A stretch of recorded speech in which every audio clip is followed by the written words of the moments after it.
The legend of Kabui Salang Maiba, the tiger-headed sorcerer. In the lush green hills of Manipur, where the rivers sing and the winds whisper forgotten tales, there lived a powerful priest named Kabui Salang Maiba. His knowledge of rituals and prayers was unmatched, and people sought his blessings for prosperity and protection. But beneath his wisdom lay an insatiable hunger for power beyond mortal reach. Determined to gain strength no other man possessed, Kabui turned to forbidden sorcery, invoking dark spirits to grant him dominion over all creatures. His desire corrupted him, and in his reckless pursuit, he attempted a dangerous transformation to become the mightiest predator, a tiger. The magic worked, but at a terrible cost. He was neither fully human nor fully beast. His head became that of a fearsome tiger, while his body remained that of a man. He had gained strength and sharp claws but lost the ability to return to his true form. His hunger grew wild, his heart turned savage, and soon he abandoned his old life, wandering the land as a man-tiger, preying on the helpless. The deception of an old woman. One moonless night, as the winds howled through the trees, Kabui prowled into a village at the edge of a deep forest. His glowing eyes scanned the narrow paths, his sharp ears listening for signs of life. There, in a frail little hut, lived an old woman, weak and alone. She sat by a flickering oil lamp, murmuring old prayers to herself when she heard a low, menacing growl. Kabui stepped forward, his shadow stretching over her doorstep. "You will be my meal tonight," he declared, his voice a deep rumble. The old woman trembled but was quick-witted. She knew she could not outrun or overpower the beast, so she thought of a plan. "Great one," she pleaded, her voice shaking. "I am but skin and bones. I will not satisfy your mighty hunger. But there is one who will Tabaton, the fairest maiden in our village. She lives at the end of the road. Her 7 brothers are away, and she is alone. Would she not be a more worthy feast?" Kabui's ears perked up. The mention of a young, beautiful girl intrigued him, and his hunger turned into a dark desire. "Tell me more," he demanded. The old woman, seeing that her trick was working, continued. "She lives in a house with doors sealed by 7 strong hinges. You cannot break them. But she will open the door if you speak like her brothers. Say, 'Sister Tabaton, open the door, we have returned home.' Only then will she believe you."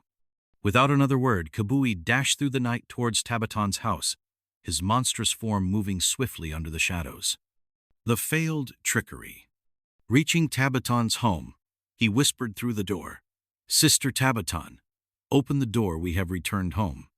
But Tabaton was no fool. She listened closely and frowned. "You do not sound like my brothers. I will not open the door." Kabui growled in frustration. His voice was rough and beastly. It lacked the warmth and familiarity of her true brothers. Defeated, he stomped back to the old woman's hut. "You tricked me," he snarled. "Now I shall eat you." But the old woman, quick as ever, said, Wait, I can make her open the door myself. Let me come with you." Skeptical but intrigued, Kabui followed her back to Tabaton's house. This time, the old woman raised her voice and spoke sweetly. "Our dear sister Tabaton, we are back from our journey.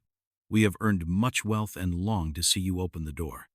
Hearing the familiar tone, Tabaton's heart leapt with joy. "My brothers have returned," she thought, and unbolted the 7 hinges. But the moment she opened the door, Kabui lunged forward. Before she could scream, his powerful arms grabbed her, dragging her away. The old woman, having no loyalty to the beast, fled into the night, leaving Tabaton to her fate. The hunt of the 7 brothers. The next morning, Tabaton's 7 brothers returned home. To their horror, they found their house open and their sister missing. Their hearts filled with dread. They searched every corner, called out her name, but there was no sign of her. Then, a villager whispered what had happened. The terrible man-tiger had taken her. Without hesitation, they armed themselves with sharp swords and vowed to bring their sister back. "No beast shall take our blood and live," they swore, setting off into the deep forest. A prisoner in the forest. Deep in the wilderness, Kabui did not eat Tabaton as he had first planned. Instead, enchanted by her beauty, he kept her as his wife. He built a small hut and brought her food, making her cook for him daily. Though she was unharmed, she was trapped, longing to return to her true family. But months passed, and she had no escape. Soon, she bore Kabui's child, a boy with the face of a tiger, but the innocence of a human. One fateful day, as she gathered firewood, she spotted figures in the distance. Her breath caught in her throat. It was her brothers. They had not given up on her. They signaled for her to remain calm. They had a plan. That night, when Kabui returned home, Tabaton greeted him sweetly. "Husband, we have no water left for cooking. Will you fetch some from the river?" Kabui nodded. She handed him a bamboo pipe, but it had openings at both ends, making it impossible to carry water. Frustrated, Kabui went to the river and kept trying to fill the pipe, only for the water to drain out each time. A crow on a nearby tree cawed mockingly, "Hollow at both ends, hollow at both ends, your wife has tricked you."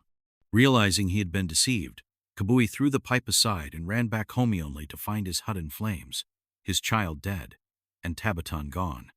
The beast's end. Fueled by rage and sorrow, Kabui chased after the brothers, swearing vengeance. He reached their home, his claws ready to strike. But the 7 brothers had been waiting. The moment he stepped past the gate, they attacked like lightning.